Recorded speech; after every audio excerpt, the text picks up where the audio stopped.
Om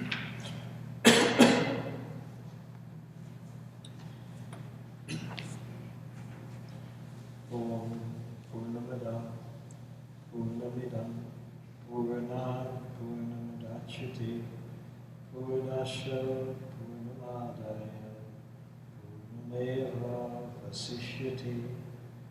Om Shanti Shanti Shanti. Om. That Brahman is infinite. This phenomenal world is also infinite. But this is only a projection of that. Nevertheless, if this is taken away, that remains infinite as before.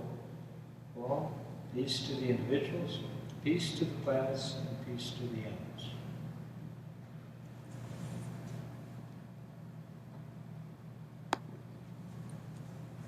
So this week, we'll have a retreat at Ganges with Swami Vivekananda from India. And so, that's where everybody's gone. And we've been studying, this is Isha Upanishad. It's one of the, Upanishad is the shortest, one of the shortest of the Upanishads, and also one of the oldest. He was actually part of one of the Vedas originally.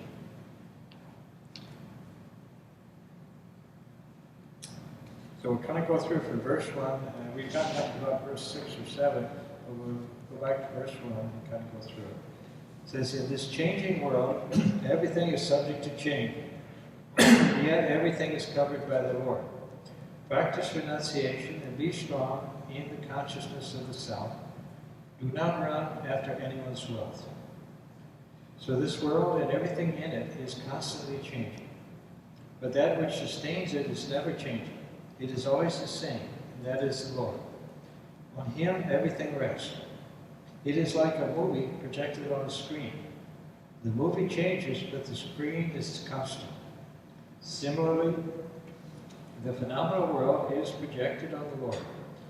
It is a mere superimposition, like seeing a snake superimposed on a rope on a dark night. The snake has no independent existence. It exists because of the rope, and it ceases to exist as soon as light is brought. The snake then dissolves into the rope. In the same way, when you know Brahman, the world merges into it, and you realize that you and Brahman are one and the same. To attain this knowledge is the goal of life.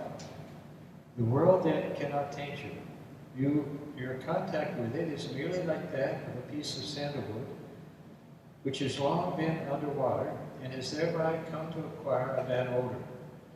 For a while, the fragrance of the sandalwood is suppressed, and the bad odor prevails. But if the sandalwood is rubbed a little, the bad odor disappears, and the natural fragrance of the sandalwood becomes predominant. Similarly, your attachment to the world is temporary. It cannot be permanent. Think of yourself as Brahman, as pure consciousness. Think intensely and constantly in this way. The attachment you now have to the world will then go. But how can you attain the knowledge of Brahman? You can attain it by the practice of renunciation. You have to keep reminding yourself that the world, with all its allurements, is not real. That is, it is not real in the sense that it is transitory. So only Brahman is real, because it is imperishable. You must renounce this world and concentrate on Brahman. Gold may be alluring, but it is transitory. You should never run after things that are ephemeral. Never covet anyone's wealth, and never become attached to your own wealth. To one who knows that this world is transitory, wealth is not wealth, and any form of sense pleasure is repugnant. You must be concerned only with Brahman. Become steeped in Brahman. Brahman alone is real, and you are that Brahman. Nurture this consciousness and become oblivious to everything else. So this is the first verse of the Isha Upanishad, it's very well known. And this verse, according to Shankara, refers to renunciation. But the idea is that renunciation doesn't mean that you hate things or you reject things, but rather that instead of focusing on the surface of things. There's things that appear to be, as we experience them through the senses and as we see the behavior and personalities and things, that rather than constantly dealing with that surface and liking one thing and not liking another, liking one person, not liking another, rather than that, you see that the underlying reality is there. And the foundation of Vedanta, particularly of Advaita Vedanta and of all the mystical traditions, the ultimate foundation is that there's only one thing that exists, and that's Brahman. That's God, that's the one reality, and that reality is actually the only reality. Everything else is an appearance, like a movie, like a TV show, something you see, something you experience, but it's not ultimately real. And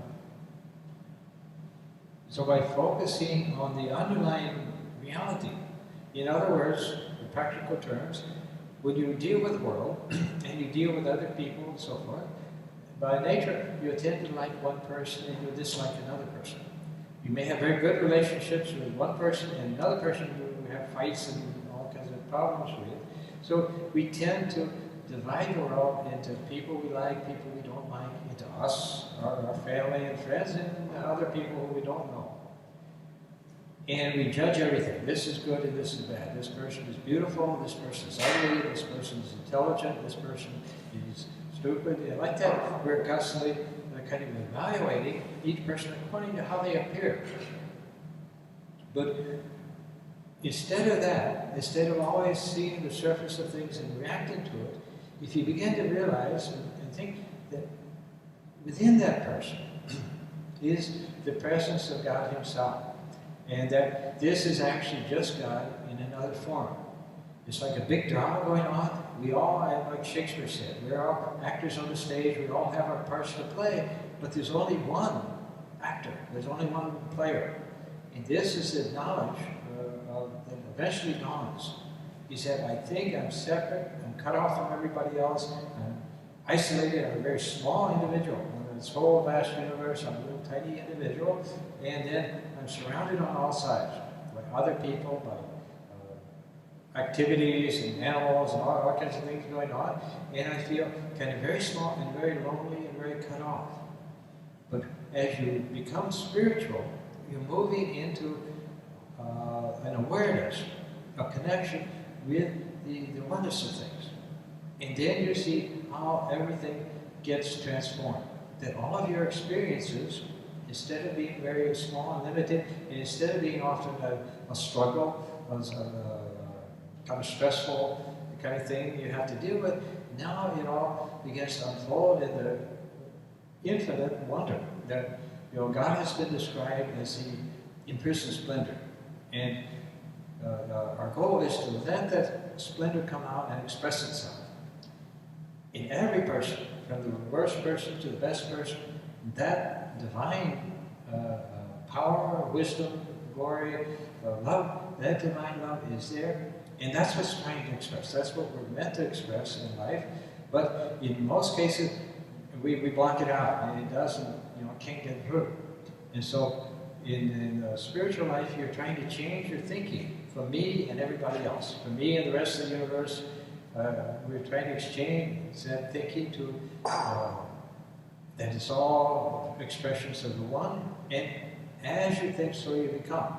As you begin to think in those terms, gradually you're transforming. You're transforming your whole state of mind, and with that you're transforming your experience of life.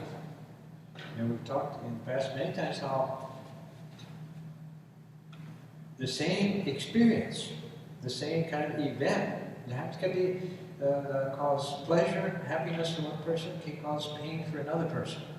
And that what we call our good and bad experiences are 10% due to what happens out there, and 90% due to how we react to it, what the state of our consciousness is.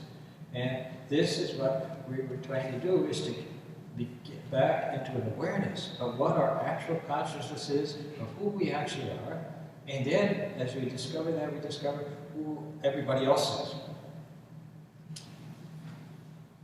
Then the second verse said that a man may wish to live for 100 years, performing his duties as prescribed by the scriptures. Well, man, if you do your duties in this way, then the results of whatever you do will not cling to you. There is no other way. So the earlier mantra was a call to renounce. There's no point in running after the pleasures of the world has to offer. These pleasures are momentary. If we run after them, we will only land ourselves in trouble. For the pleasures will soon be gone and we will suffer. But not everyone is in a position to renounce. The fact is that most people want to enjoy life, and this mantra addresses itself to such people. It tells them that there's no harm if they want to live a long life, live for say 100 years. They may live that long, but they must fulfill their desires strictly according to the rules laid down by the scriptures. This will slowly lead to the purification of the mind. That is, the hankering for sense pleasures will grow, the spirit of discrimination will grow strong, and love for self-knowledge will develop. When this happens, they will no longer be attached to the fruits of what they have been doing all their lives. The end result is that they will be ready for the life of renunciation. So this is the only way for people who cannot immediately renounce. They need not feel lost. They can take time. But sooner or later, they have to come to the path of renunciation. Till then, they must follow the path as defined here. Now, when they talk about renunciation, it doesn't mean just giving up. You can have absolutely no possessions at all and be a totally unspiritual person. At the same time, you could be living in a palace and be completely spiritual. What renunciation really means is a kind of shift in consciousness. A shift in consciousness from always being focused on the external world and always being focused on our own ego, our own personal individual self. I am mine. This is kind of the foundation of our ignorance. I am mine, and I'm going to get what I want for me. Renunciation means letting go of that I am mine, that constantly seeking for me to get what I want to get, and rather learning to kind of abide in that universal consciousness which underlies all that's going on here. See, all of us, to some extent, consider ourselves to be individuals. You know, I'm this particular person. I was born such and such a time. I went to this school. I have this job, and so forth. Now, that sense of identity is based upon a body and a mind. I'm this particular body. And so, if the body's sick, I'm sick. If the body's well, I'm well, and so forth. And it's based upon a mind. That I have a lot of memories of thoughts, opinions, ideas, feelings, and like that, and this what we call our personality. We say, okay, this is who I am. I'm this person with this personality, and then as I approach life, I can approach it in a very kind of selfish, ruthless fashion, or I can approach it in a unselfish, more unselfish fashion. Now, what actually selfishness means is that our consciousness, our sense of identity, is focused entirely on this particular body and mind. And it becomes then very small. And the more selfish a person is, the smaller he becomes, the smaller his consciousness becomes, so that everything is just me, me, me. And as Swami Vivekananda said, that selfishness is contraction. It means getting smaller and smaller, so that the whole vast universe, it all revolves around me. Whereas as we become unselfish, our consciousness is starting to expand. It's not just me, but now it's my family, my children, my friends, my students, like that, where our consciousness begins to take concern and include other people. So that it's not just all about me, it begins to include other people, and our consciousness begins to grow. And, and that expansion is life. In other words, we can move and become a very small life, a very small individual, and otherwise we can gradually grow and expand and become as vast as the infinite universe, because that's what we really are. That's our true nature. See, this body and this mind that we identify with, which we call self with a small s, these are instruments. They're here for a time being, for whatever span of life you have, they'll be here for a while, and they'll enable us to experience the world, to be aware of it, to act in it, and to do things here. But underlying the instruments that are being used by what the scriptures call self with a capital S, Atma, or real self, and that self is eternal spirit, and it's one with God, and ultimately it is God, because it's God's consciousness that's experiencing through this particular body and mind. So this is what we're trying to realize, is that these experiences come, physical experiences that I get through the body, and various intellectual experiences, things like that, that I, through reading books and things that I get through the mind.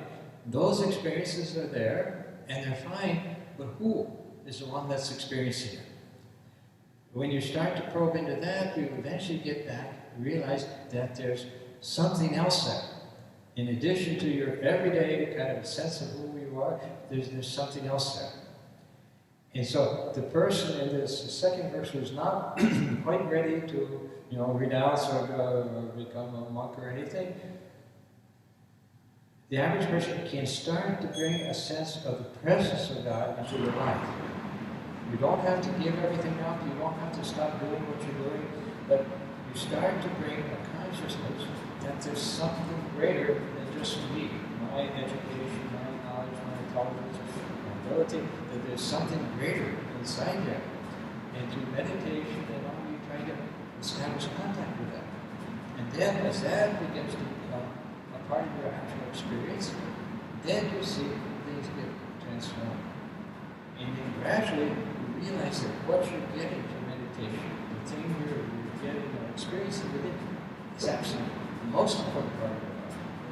Eventually it gives you the most happiness, the most pleasure, and then the other things, like getting a lot of money, or going to discos, or this or that, these things, they become actually nuisance.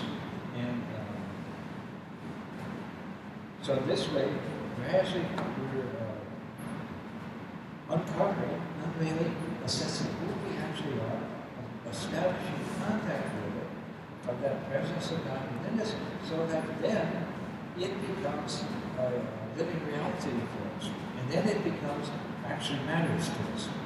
It's like you've got a treasure buried in your backyard, it's worth millions of dollars, but you don't know it's there. Or even if you know it's there, you don't bother to go dig it up. So the treasure, yes, theoretically you're a millionaire, but in practice it doesn't do you any good at all. You're still struggling to make money to pay the debt and so on. And so just, but as soon as you, as some of this higher consciousness, as soon as it becomes a part of your actual experience, then it completely transforms you. It transforms you, it transforms your life, it transforms you, and you realize that this is what we've been looking for all along. Everybody in the world, they're trying to find happiness, and they think happiness will be here, or if I get this, or this relationship will make me happy.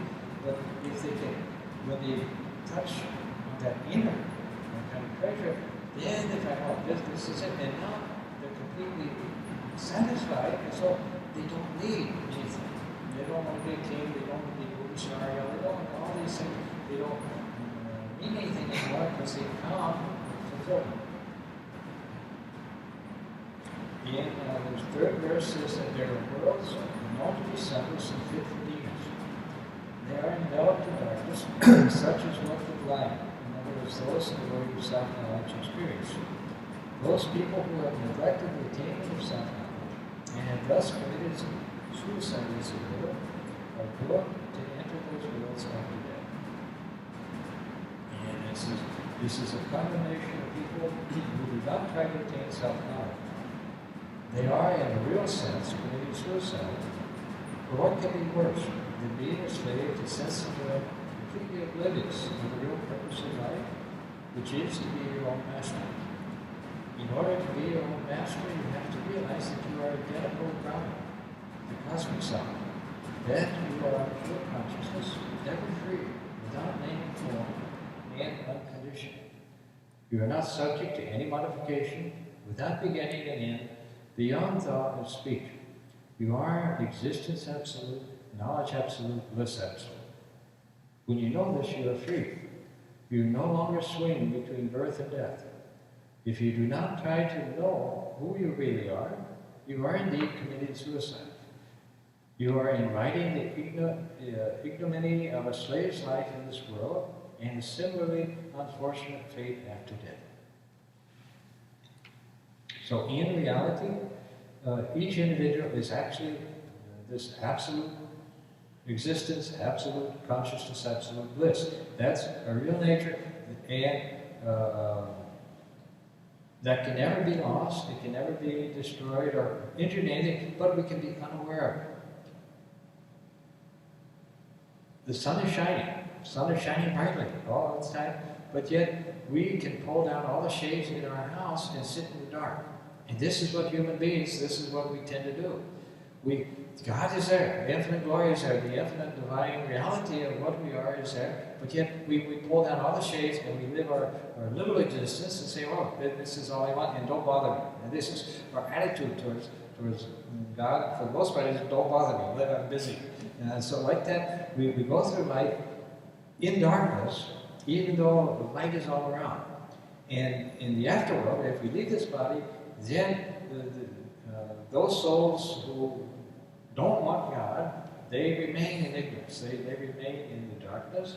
Whereas those souls which are spiritual, which are drawn towards God, they want to move towards the light. And so in the scriptures, those who want to move to the light, they become higher beings. They go to higher realms, closer and closer. More and more of the divinity is revealed to them. Whereas those who don't want it, who want to shut it out, and then they could go into greater darkness. And those then become the demons and the rakshasas and things in Hinduism.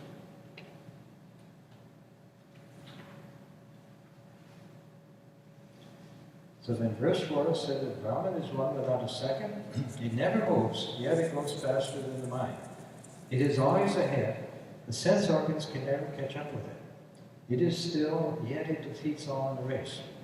By its power, the Lord who dwells in space upholds water and everything else in the phenomenal world. So Brahman, the self, is one without a second, complete in itself. It never moves, it is always still, always the same, yet it moves faster than the mind. It is the power that moves everything, and it makes the whole world go the way it does. It gives the power to the Lord of the universe, Matarishva, the Lord who dwells in space, who is responsible for the operation of the principle of cause and effect. There is no way of describing Brahman. It is beyond thought and speech. It is everywhere and in everything. It is formless, yet every form is its form. It is nameless, yet every name is its name. It is, in fact, unique. To emphasize this, the Upanishad makes contradictory statements. In one breath, the Upanishad says, Brahman is still. And in the next breath it says, it goes faster than the mind. What does it mean by this? The answer is that Brahman has two aspects. In one aspect, it is without attributes, nirguna. It is the absolute. It is pure consciousness, Shuddha Chaitanya. It is Zen, existence absolute, knowledge absolute, bliss absolute. It is the cosmic self, Paramatma. In another aspect, Brahman is with attributes or sadguna. It is then in its relative aspect.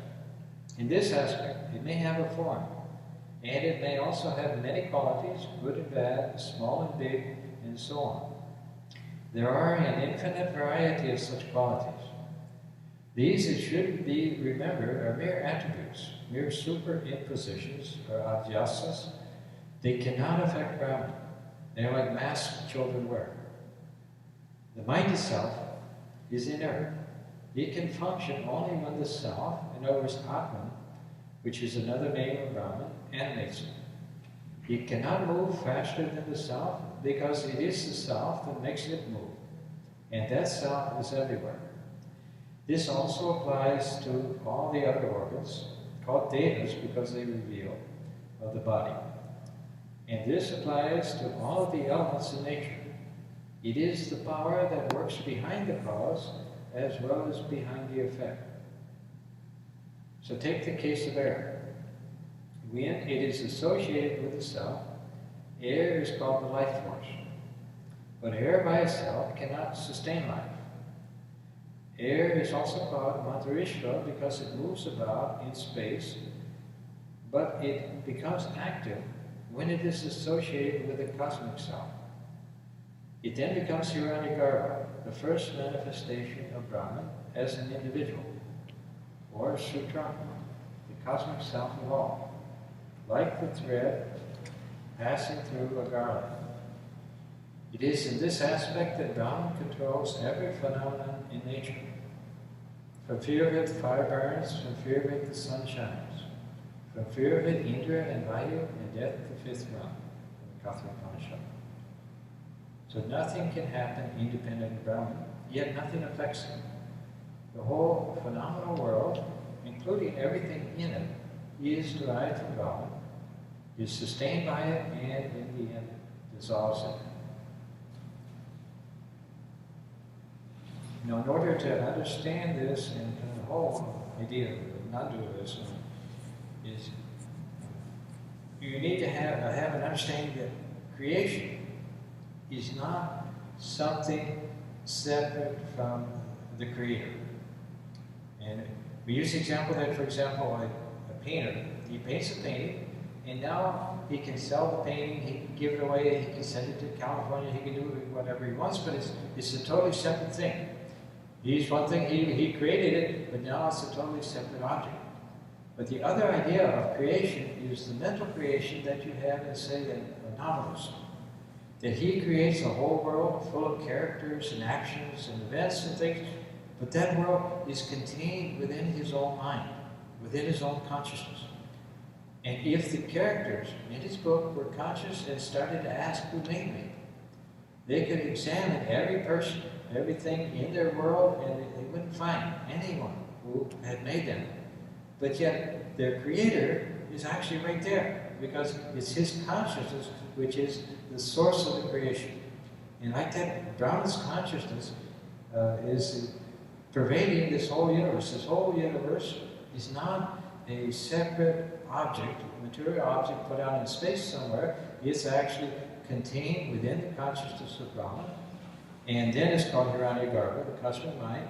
But it's sustained by that consciousness, and if the author, for example, stopped thinking about his book, then that whole world would disappear.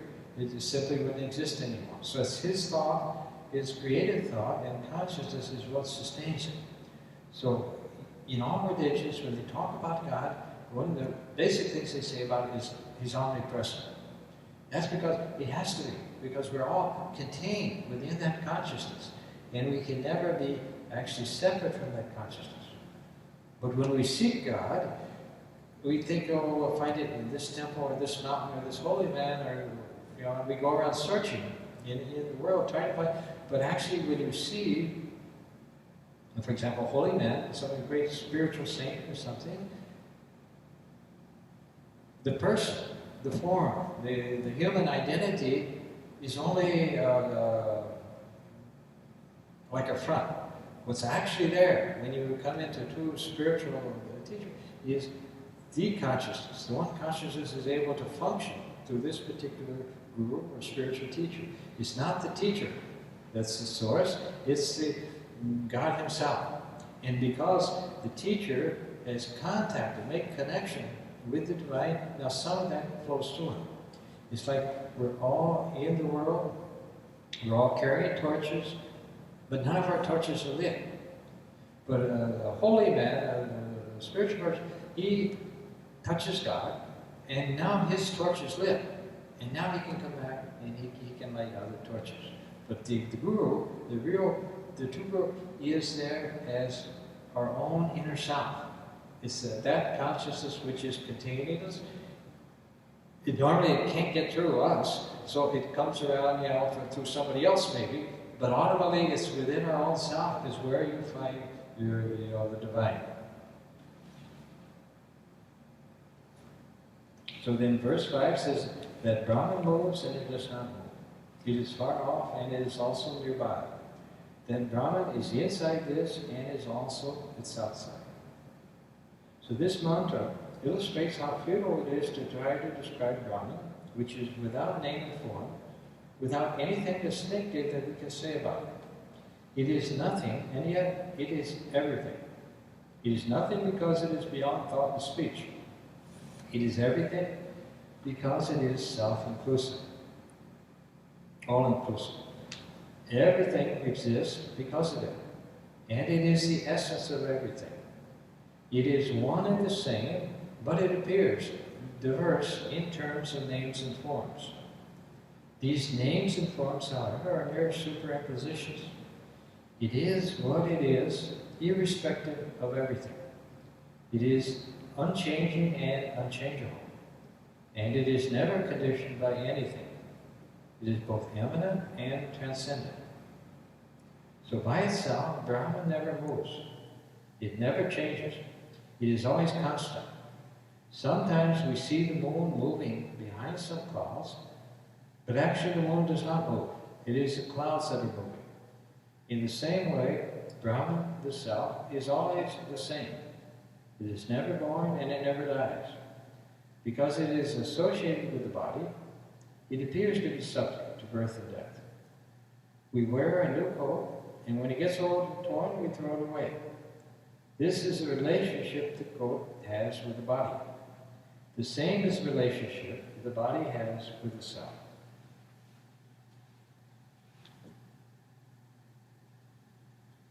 So Brahman, the ultimate reality is like the ocean, and then the forms, the different forms of the beings and the creatures are like different waves in the ocean.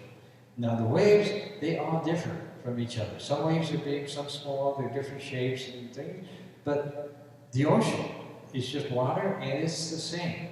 And the wave, in its essence, is that same water that makes up the whole ocean. And so, as a form, as an individual, we have our own distinct nature, our own distinct qualities and abilities, but yet, if we go deep enough, we discover that the consciousness, the reality of what we are, is actually one with the whole ocean, no different than that. So then verse 6 says that he who sees everything in himself and himself in everything, he never hates anything. So this is what is called Samadarshita, same-sidedness. All beings have a common self. Essentially, we are all one, and we differ only in terms of names and forms. But these names and forms are a superimposition. They are not real, and therefore are not part of our being. Names and forms are like a thin veil through which the real being within has to be seen. A boy may try to fool his friends by wearing different masks. First, he wears the mask of a tiger and behaves like a tiger. Most of his friends are frightened. The boy then next moment he wears the mask of a monkey and jumps around like a real monkey. And this time his friends are amused. This goes on for a while, but finally the boy puts aside his mask and appears as he is. The boys then know that he is one of their own. He had always been the same, but the mask made him look different. So we are all one and the same, Brahman. Only the names and forms make us look different. So this mantra urges us to see that we are all one in essence. From Brahman down to a blade of grass, there is only one single entity. It is not a matter of parts joined together to make a whole. The self is homogeneous. If I hurt you, I hurt myself. We can only be happy when we are all happy. We are all one, humans, animals, insects, and plants. The goal of life is to realize this oneness of being. To feel one with all leaves no room for hatred or secrecy. There is only room for love.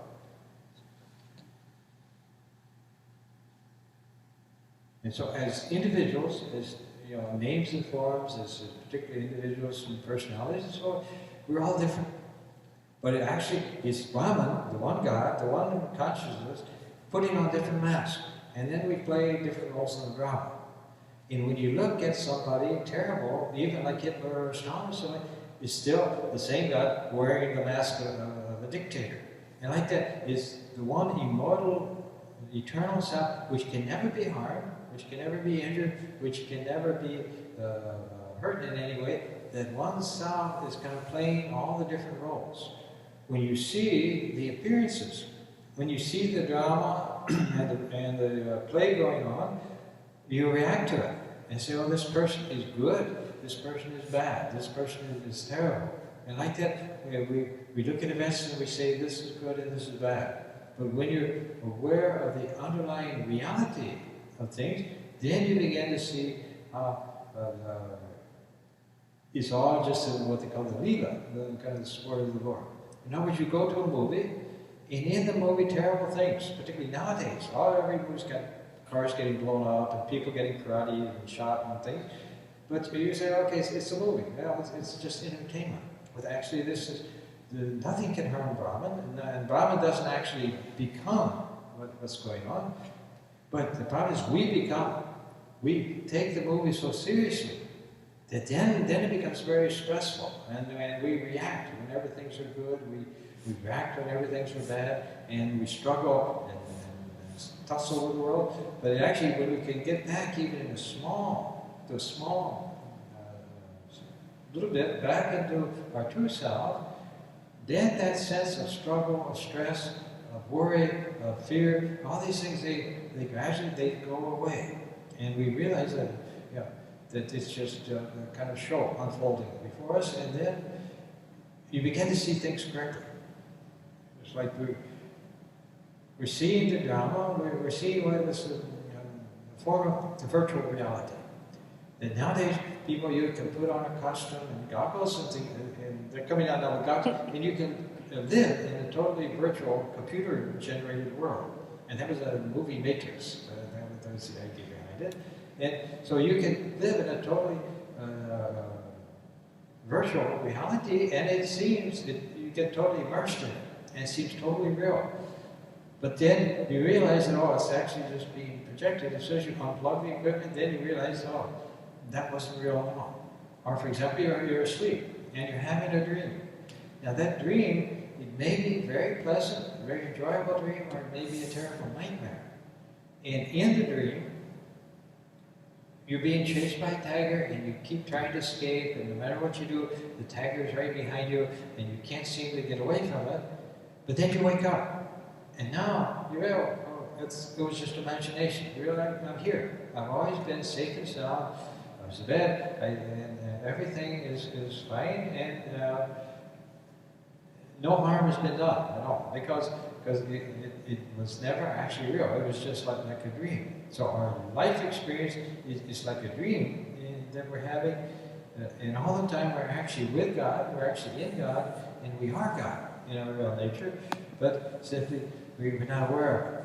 And usually we go through life trying to make our life better, trying to get better circumstances, better conditions, and so forth.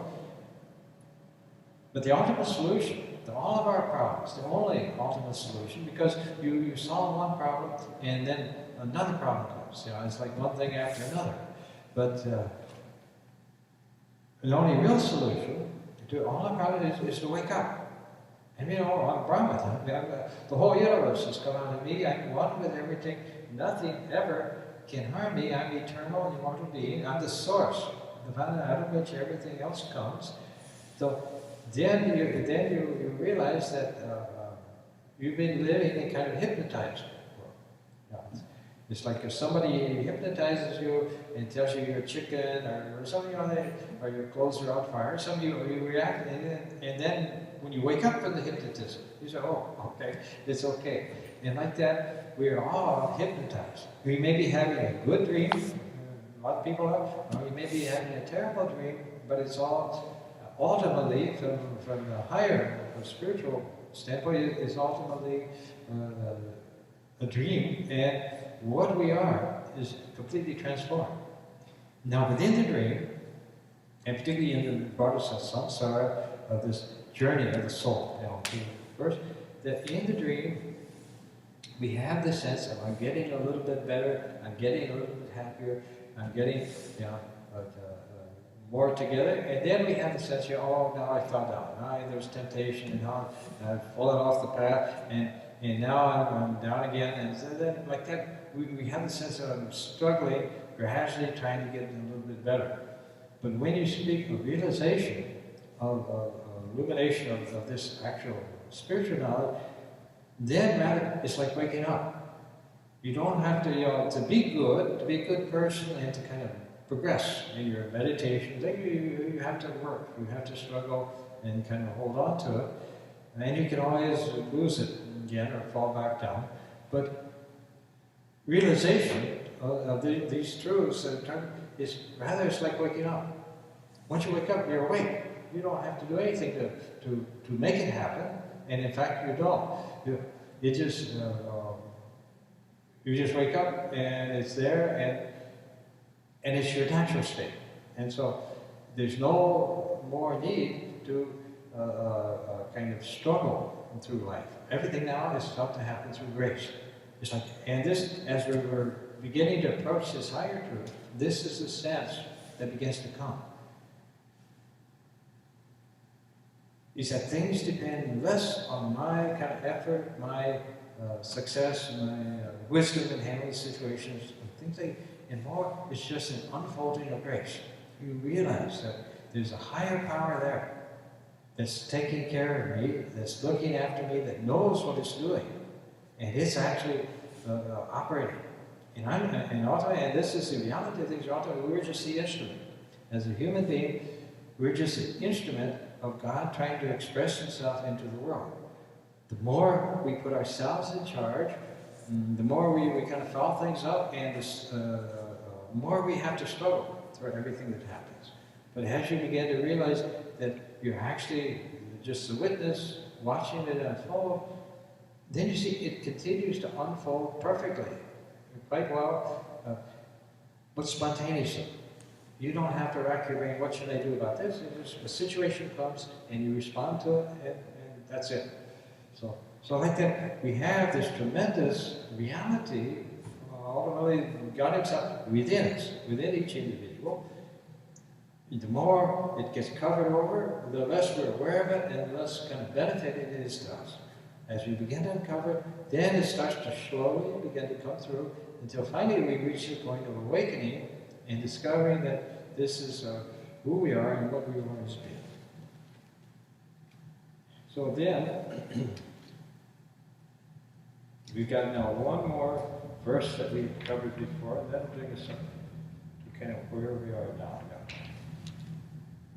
So verse 7 says that when a person knows that he himself has become everything, and he knows the oneness of things, how can he hate or love anything? So the true test of self-knowledge is that you feel that you are one with all. You are everywhere and in everything. There is no two. There is only one. And that one is you yourself. This sense of unity is the highest goal of life. No doubt there is diversity at the empirical level, but it is you yourself who have become diverse by assuming diverse names and forms. That is not to say that you have changed, you still remain one and the same. So when you have this feeling of oneness, there is no room for feelings of attachment and hatred and sorrow. Dualism, that is seeing diversity, issues from ignorance. With self-knowledge, with the knowledge of oneness, the ignorance is totally uprooted. So this is how far we have gotten before. So any questions on any of this? This is it. And this special feature, I think, of the Isha Upanishad is this idea of seeing the oneness of all, of seeing the oneness of everything, of realizing our oneness with all that exists, and then with that transformed vision, then you find that all the problems, everything else was there, it just all disappears. So, any questions on anything? Yeah, I have a question. It's hard for me to grasp the concept of like people like Stalin and Hitler being a part of God, though I do understand that darkness is a part of God. So like they just like overcome with darkness, and that's why they acted the way they did, or like. Yeah, well, eventually, ultimately, everything is kind of God expressing itself. That reality is never lost, but it can be covered over. Now, a large part, from a practical level, a large part of the uncovering depends on whether we want it to happen. And this is probably the one primary quality or need in kind of spiritual life is sincerity, that you actually have to want it. And then the grace starts to come. It's like Sri Ramakrishna. He gave the example that children are playing the game. All the children playing games, some of the children are winning, some are losing, they're all happy. And so the mother, he said, she looks on, she said, okay, they're happy with the game, and so she goes about her housework and lets them play. When one of the children will get started the game and begins to cry for its mother, then the mother comes and she picks up the child and takes care of it. He said the same way God looks at us and he's, oh, you're happy making money, you're happy doing this, you're happy doing that. And so God basically leaves us alone. But when we actually want God, and by want God doesn't mean that we want God to come more along or fix our car or win the lottery, that we actually want God himself, rather than just to solve some problems for us, then God will begin to come and we'll find experiences, things begin to happen that will draw us towards God. And then the darkness. But the majority of people do not want the darkness to go. They want things to be more pleasant, happier, more fun, everything else. More pleasure, less pain. But they don't really want this kind of transforming light coming into the light, because they want to keep their ego. They want to keep, I'm in charge here, I'm doing what I want. And so God basically leaves them alone. Thank you. In all of it, when you realize that it's only the one consciousness playing, and it's really like a movie, which in a movie, any movie, you have usually heroes and villains. Otherwise it's a boring movie. If you have somebody living a very happy life and they have a nice meal every day and sit around and watch TV, who wants to watch it? You'd rather have somebody, trying to blow up the world or something. So like that, the drama goes on, but underlying the drama is when everything falls into place. So any other questions? So now, another thing though is that when you're in the world, you're dealing with the world, dealing with people, dealing with dictators and all this kind of, you've got to deal with them according to their own nature.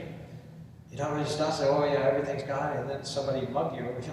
You have to kind of protect yourself, but you do it with a different attitude. Instead of having anger and hatred towards the person, you realize, okay, this is like the tiger God, but still I got to protect myself, from the tiger. And it's like a Sri Ramakrishna story. That once there was a cobra that was terrorizing the neighborhood. Everybody in this village was terrified of this cobra. So a holy man happened to be passing by, and the villagers told him, we have this terrible, vicious cobra living out there. So the holy man went, he visited the cobra, and he said, don't bite anybody, and he gave him the wrong mantra. He said, just repeat this mantra and don't bite anybody. And then later on, about a year or so later, he happened to be passing through again. He said, let me go see how the snake and the cobra's doing. And so he went and he found the snake was all starved and was beaten and bruised and broken. And he asked, well, what happened to you? And the cobra said, well, I started repeating the round mantra. I was getting very peaceful, and I stopped biting, the villagers now. And when the children, when they realized I wouldn't bite anymore, then they started to hit me with sticks and stones and things like that. And so this is how you see me. And then the holy man told him, he said, I told you not to bite, but I didn't say not to hiss. And so sometimes in the world, sometimes you have to hiss. But you do it in kind of an impersonal way. It's like bosses, good executives, they know how to be angry, but it's a technique. It's, they shout to get people to do things. It's not because they're truly angry, it's because this is just a method. And so sometimes you have to put up barriers or defenses, it's not be a fool, not let people walk over you, but not also get into the fray. And say, oh, I hate this person because he did this, or I hate that person, or I want to see something bad happen to that person, like that. But I realize we're all like Christ said, Father, forgive them, for they don't know what they do. We're all wonderful, wonderful spiritual beings. We're all wandering around the world in ignorance, not knowing what we're doing, and so you see all kinds of this behavior. So, any other questions? Anyway, this kind of brings you up to speed of where we're at. It's actually worked out well that everybody's gone this week, guys. So you could fill in the background.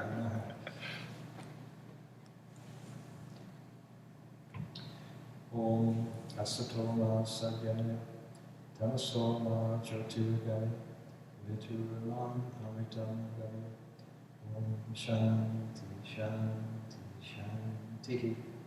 Oh, you lead us from the unreal to the real. Lead us from darkness to light, and lead us from death to immortality. Peace, peace, peace. And then also, as we mentioned at the beginning, this weekend we're having a retreat in Ganges. Swami Varadananda, he is a trustee of the Ramakrishna Order, the whole order, and also head of Sarda Peak, one of the big educational institutions in India. He's here this weekend. He's doing the retreat at our monastery in Michigan. On Sunday evening, he'll be here, and we're having a fundraising dinner over at the Hindu temple in the Gupta dining hall down the lower level. It's free, it's open to everybody, dinner will be served, and then, but he'll be the chief guest for that too. So that's coming up. And then tomorrow we have yoga classes, and from 9:30 to 10:30. We also have Sanskrit classes.